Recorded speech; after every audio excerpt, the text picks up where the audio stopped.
Our Dopey Story. Dopey Story. Dopey Stories. Love a dope story, you know. Yes. All right. Name of this story is Rainy Day Dopey Story. So, Hurricane Charles was beating down on Jamaica.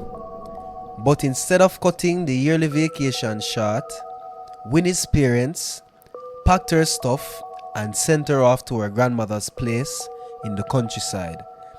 A small town called Change Your Life.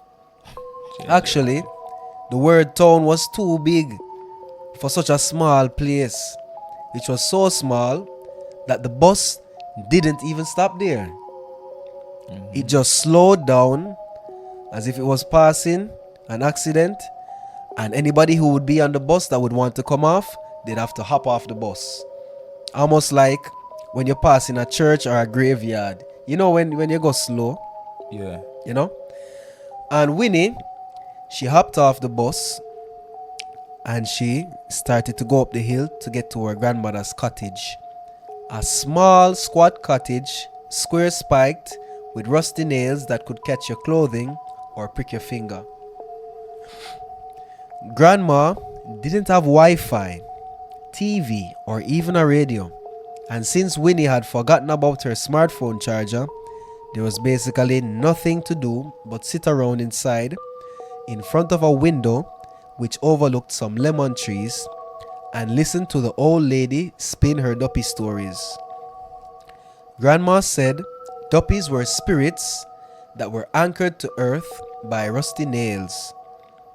When Winnie replied that dozens of duppies were no doubt tied down by all the nails that she spiked in her hut, her grandmother just laughed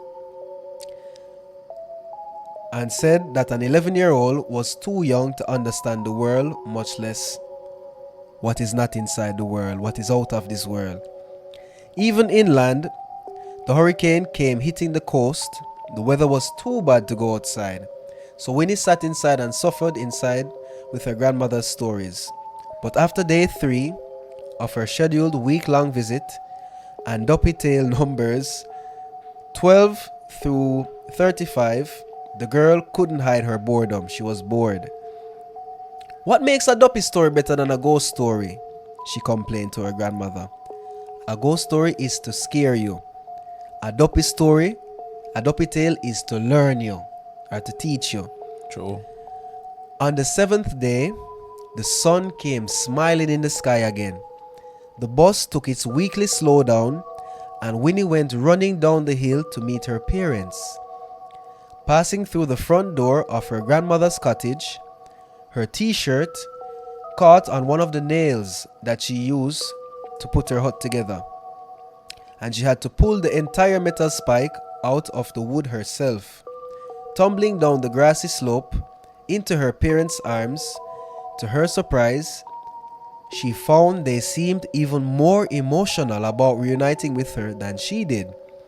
As they all hugged her, she felt her mother's chest heavy with sobs and her father's strong arms squeezing both of them tight. "What was the matter, Winnie?" Winnie asked. "I was bored, but it's not like Grandma didn't feed me." Winnie's mother began to sputter out something about the hurricane knocking all the phones and blocking the roads, and they couldn't get to Winnie. And Winnie's father interrupted. "You said Grandma fed you?" he asked. "Yeah, she did," Winnie smiled. "I ate pretty good fried plantain, curry goat, ackee and saltfish." Winnie's parents looked at each other. Winnie whispered, "His mother, your grandmother, died 7 days ago. Bumbo clot. She was hit by a car when she was waiting for you. Gee, bumbo clot. Your cousins buried her in the graveyard outside the church down the hill and went to seek shelter somewhere else. Bumbo clot. Winnie, we got the news after your bus left," Winnie's father continued. "We couldn't get the message to you because there was no light, the phone poles were toppled, and you didn't carry your charger. If Grandma is dead, then who and she ran off. She went sprinting up the hill, her parents behind her. But when she reached the house, it was empty. Empty, except for the sound of the breeze wheezing through the rooms and the clink of the rusty nails from the cabin. When you am dopey food, dog.